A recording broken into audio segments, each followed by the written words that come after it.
Good day, everyone. I hope you're doing well. Welcome to my first video about business process fundamental. In this video, we have seven characteristics of useful information and business process cycle.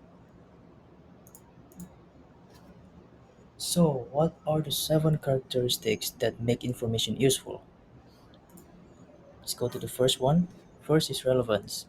So, obviously, information must be meaningful and appropriate to share with others because it needs to make sense at some point. It needs to, it doesn't it's not allowed to make nonsense because people need to understand so that they can improve their later on decision making. So here an example. Josh needs some backup with his friends to collect information. So Josh decided to tell his information first that is related to the topic they're discussing so that later on they can improve their decision making. So what is second one? Second is reliable. So talking about information, it has to be accurate and not biased.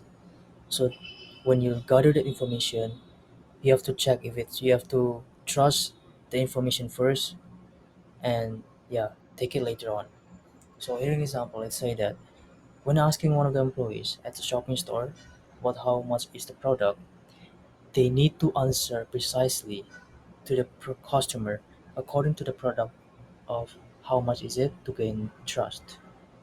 And second, when we avoid fake news, we have to check uh, the trustworthy authors and examine the content if it fits your information needs. So the third one is complete. It's to ensure that the given information or product is complete or and ready to serve with others. So let's say that John and his employee have checked data correctly and there's no missing products in the store. So when people came to the store, they can automatically buy their products. So and then timely, fourth, it's very crucial. Time is very crucial in preparing and gathering information that is needed for upcoming dates. It is appropriate to communicate in time while processing the data and information that have been provided. So let's say that Nicholas and his crew plan to distribute the products in time. By doing that, he plans the situation first, like how long can the product arrive in a period of time at that store. Fifth is understandable. So when you got information and then you share it to others, like information that is being presented, it should be clear and concise so that the reader or listener can easily comprehend it.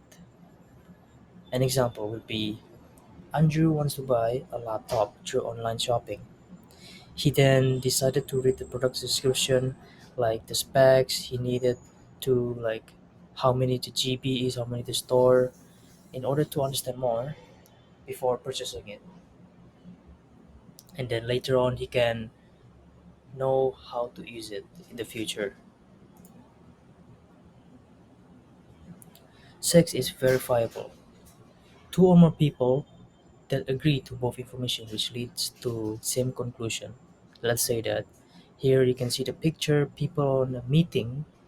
Let's say that the guy named John present his information regarding an issue to find a good solution to his team. While presenting, his team can verify his statement that can lead to same conclusion or result for the solution they're talking about.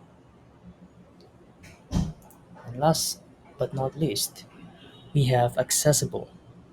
Accessible is a complete information that has been stored and easily become accessible when it's needed.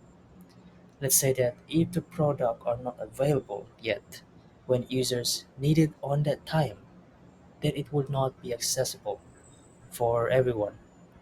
Therefore, good information should be accessible for users who need it.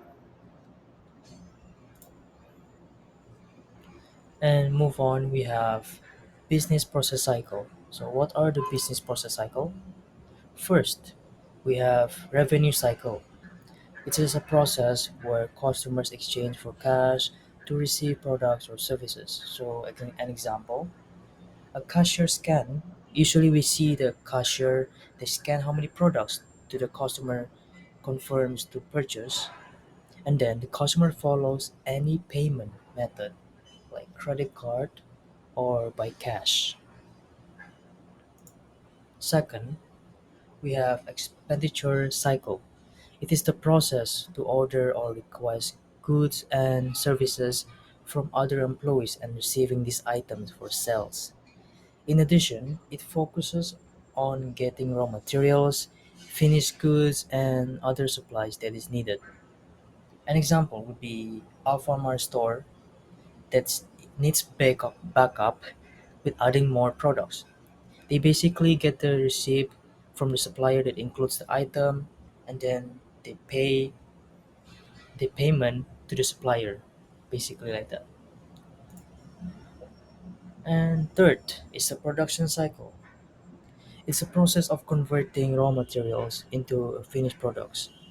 Here you can see the image right on the left, and that is a factory that usually works on manufacturing activities, designing the products, and planning the schedule until it finishes.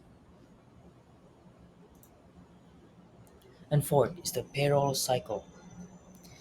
The payroll cycle is the process of recruiting an employee that is involved in training, promoting, and evaluating. It's basically a set of which date the employees take their salary. So here an example.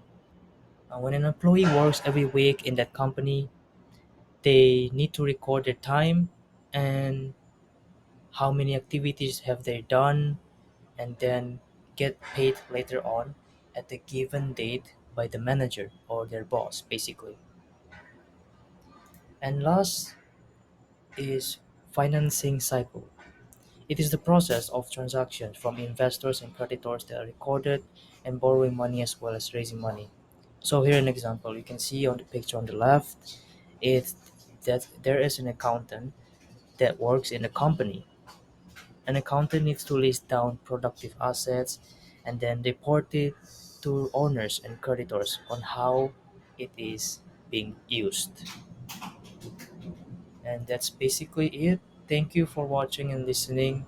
Hope you understand about the topic for this in this video. Thank you.